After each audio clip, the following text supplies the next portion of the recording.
Amigos de Culturama, estoy feliz de participar hoy en el programa. Mi nombre es Ana Francisca Cardona. Desde que nací empecé a vibrar con el arte, a pintar, a sentir a los seres de luz. Siempre que estaba en el colegio veía en los árboles las hadas volando. Sentía que cada uno de los seres me acompañaban, me guiaban y reconocía en ellos la luz que había en cada ser que estaba cerca a mí. Mi faceta como artista es interesante porque en realidad fue innata. Desde que nací pintaba y mi hermano mayor, Jairo, pintaba demasiado y empezábamos a pintar los dos, íbamos a clases de pintura y él sabía pintar divino, yo no sabía pintar, pero podía expresar con técnicas otra forma de pintura. En realidad yo lo que hacía era experimentar las técnicas. Cuando ya estudié en la universidad, estudié publicidad, como teníamos que ver tantas técnicas, fue cuando realmente me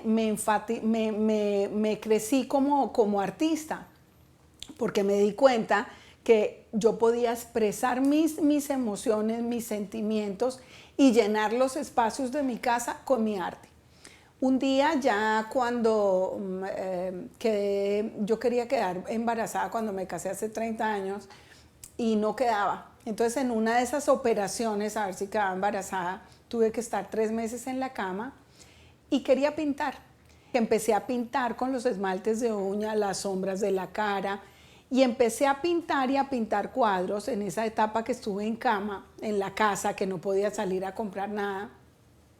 Y una noche, yo prendo siempre velas, me fascina prender velas, y se riega la vela encima del cuadro que ya había terminado. Cuando era muy niña habíamos ido con Jairo, nos enseñaron a pintar batik.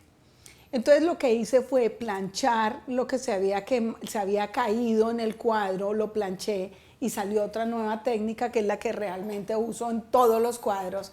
Pinto entonces con esmalte de uña, velas, sombras. La pestañina me sirve mucho para enfatizar. Y lo que hice fue empezar a desarrollar algo que había en mí, que me fascinaba pintar templos. Entonces yo siempre pongo el incienso, la mirra, pongo las flores, el agua bendita, pongo las velas. Quiero siempre utilizar todo ese rito, lo utilizo para pintar, lo utilizo para hablar con los ángeles, lo utilizo para hablar conmigo misma. Y eso hace que mi mente no esté pensando y pensando, sino solo sintiendo. Respiro y empiezo a recibir todos los mensajes cuando pinto y los plasmo. Yo pintaba templos y templos y templos, no sé si porque estudié en colegio de monjas o porque antes se rezaba el rosario o no sé qué hay dentro de mí, pero pintaba templos. Después, como fui viajando por el mundo, lo que más siempre quiero visitar son los templos y empecé a co-crear mis propios templos. Y está la gran iglesia sobre otra iglesia, otra iglesia, pero en realidad todos pertenecemos a un solo campo de luz. Y ese campo lo llamamos Dios. Y en cada iglesia que está ahí hay una parte de Dios, porque cada iglesia cree un pedazo, pero no cree todo. Lo que hice fue magnificar todas las religiones, todas las iglesias entre este cuadro.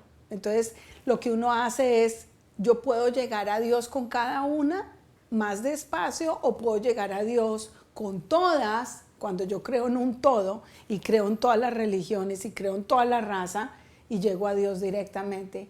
El libro de los ángeles está basado en que desde niña, como los veía, me empezaron a hablar y a decir nombres. Después tuve la oportunidad de tomar un curso muy joven, hace 32 años, de angelología. Y para sorpresa mía, el curso no era que le dijeran a uno, este es el arcángel Miguel, el protector del planeta, el defensor de la tierra. No, era todo en meditación. Entonces aprendí que cuando estaba en silencio, cuando entraba en meditación, yo podía hablar con los ángeles, podía hablar con mis maestros, con mis seres de luz. Y empecé a hacer comités. Hacía un comité y en el comité de ángeles él les preguntaba qué debía hacer, qué era lo más acertado, qué debía programarme, en qué me debía enfocar, qué debía estudiar. Y acompañada de todos los ángeles y todos los arcángeles empecé a ver que ellos me iban hablando y ya me interesé por ver un poco en la Biblia que decía el Antiguo Testamento, donde están nombrados más de 392 veces como mensajeros de Dios. Y dicen, estuvo bajo el ángel, bajo el arcángel Gabriel, le preguntó a la Virgen si quería quedar embarazada. Es el anunciador, el comunicador. Y cada uno en la Biblia del Antiguo Testamento empieza a contar cómo acompañaban a Abraham, cómo guiaban a cada uno de los seres, los ángeles, los arcángeles, cómo visitaban las ciudades y mandaban mensajes. Y muchos de los mensajes empecé a ver que se recibían por el sueño. Hay un curso que dicto que es la apreciación del mensaje del sueño y cómo se llena la bitácora del sueño y cómo recibimos mensajes de los ángeles. Porque cuando uno está en el sueño, el inconsciente deja de pensar y no peleo para no recibir la información. Entonces en el inconsciente recibo, en el sueño, recibo los mensajes y los vamos llenando en la bitácora y el ángel me va anunciando, me va diciendo qué es lo que debemos hacer, no debemos hacer.